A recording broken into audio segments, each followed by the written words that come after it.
దేవుని నామములో అందరికి వందనాలు. ఈరోజు దేవుని వాక్య సందేశం. నీ దేవుడినైన యెహోవా నాకు నేను భయపడకము, నేను నీకు సహాయం చేసేదనని చెప్పుచు నీ కుడి చేతిని పట్టుకొనుచున్నాను. యెషయా గ్రంథం 41వ అధ్యాయం 13వ వచనం. ఎంత గొప్ప ఆదరణకరమైన మాట అండి. దేవుడు ఏం చెప్తున్నాడు? భయపడకు, నేను నీకు సహాయం చేస్తానని చెప్తూ నీ కుడి చేతిని నేను పట్టుకొనుచున్నాను అని చెప్పి దేవుడు చెప్తున్నాడు. మన పరిస్థితి ఏదైనా సరే దేవుడు మనకి తోడుగా ఉన్నప్పుడు దానికి మనం భయపడవలసిన అవసరం లేదు.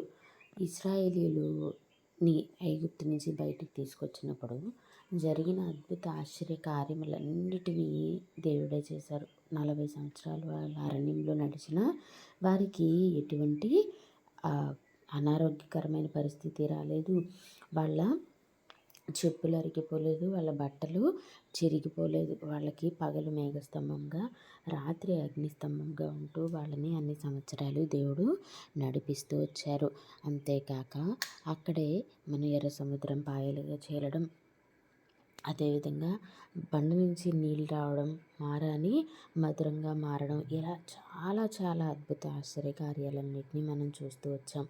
అంతేకాక దావీదుకి దేవుడు ఎలా తోడుగా ఉన్నాడో గొల్యాతుని చంపడంలో, దానియేలు సింహాల గుహలో ఉన్నప్పుడు ఎలా రక్షింపబడ్డాడో, ఇలాగా అనేకమైన సందర్భాలు మనం చూస్తూ వచ్చాం.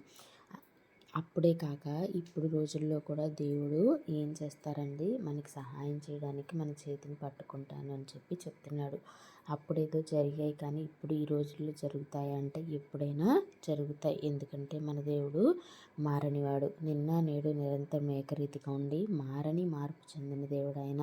ఇంకా బైబిల్ గ్రంథంలో రాసి ఉంటుంది, భూమి ఆకాశంలో గతించిపోవును కానీ నా మాటల్లో ఒక సున్నా ఎన్ను పుల్లైనను తప్పిపోదు అని చెప్పి దేవుడు చెప్తున్నాడు. ఆయన చెప్పిన మాట ఏంటి?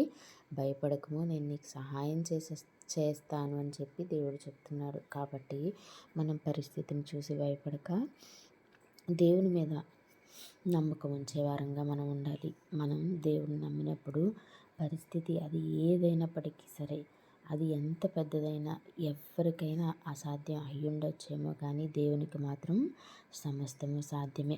మీరు కనుక ఈ మధ్య కాలంలో చూసినట్లయితే ఈ లాస్ ఏంజల్స్ విషయంలో ఒక అతను చెప్తూ ఉన్నాడు కదా, చుట్టూ ఉన్న అన్ని ఇళ్ళు కాలిపోయాయి కానీ అతని ఇల్లు ఒక్కటి మాత్రం చెక్కు చెదరకుండా అలాగే నిలబడి ఉంది. అలాగే ఒక దేవుని మందిరం కూడా ఎటువంటి ఏమీ జరగకుండా ఒక దేవుని మందిరం కూడా అట్లా కాలిపోకుండా చెక్కు చెదరకుండా నిలబడి ఉంది. ఇవి మనం చూస్తూ ఉన్నాం. మరి ఇప్పుడు కూడా జరిగిన ఆశ్చర్యకార్యమే కదండి అది. కాబట్టి దేవుడు ఎప్పుడైనా ఆశ్చర్యకార్యము చేయగలిగిన వాడు, ఏదైనా చేయగలిగిన వాడు, ఎలా అయినా చేయగలిగిన వాడు, ఎప్పుడైనా చేయగలిగిన వాడు.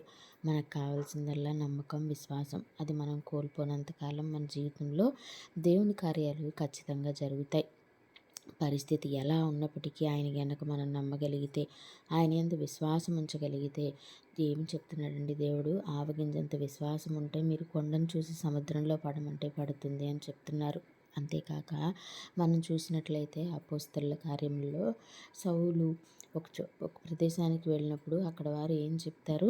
ఇదిగో భూమిని తలక్రిందులుగా చేసిన వారు ఇక్కడికి కూడా వచ్చారని చెప్పి చెప్తారు. అక్కడ ఒక్క మనిషి గురించి, లేకపోతే ఆ దేవుని శిష్యులు అనబడిన ఆ 12 మంది గురించి అలా చెప్పబడితే, ఇంతమంది విశ్వాసులమని చెప్పబడే ఈ రోజుల్లో ఇంకెన్ని అద్భుత కార్యాలు జరగాలి. కానీ మన జీవితంలో జరగడం లేదు అంటే కారణం మనకి విశ్వాసం లేకపోవడం.